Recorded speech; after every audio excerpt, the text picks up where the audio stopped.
Баршаңызға сәлем, мен каналыма қош келдіңіздер. Мен бүгін осындай дәмді болып шығатын және тез дайындалатын салат жасаймын. Ол үшін 2-3 жұмыртқаны жарып алып, шым-шым тұз қосып, біраз қасық крахмал қосып, осындай блинчик пісіріп алдым.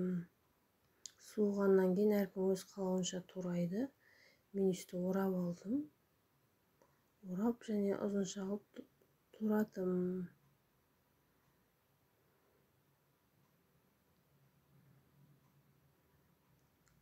Бұл салатқа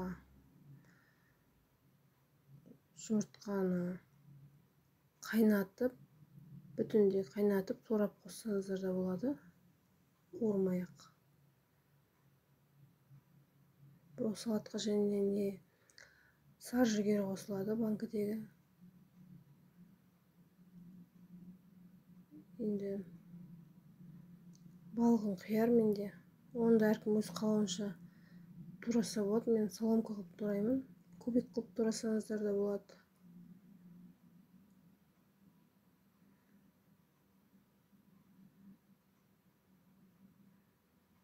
Мен 2 қияр қостым, орташа көлемдегі. Одан кейін алдына тауықтың сан етін қайнатып қойғанмын тұзды суға.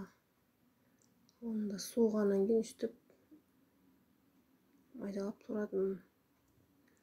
Туралғандардың бәрін бір тысқа салып, тұз татымына қарай майонез қосып араластырдым.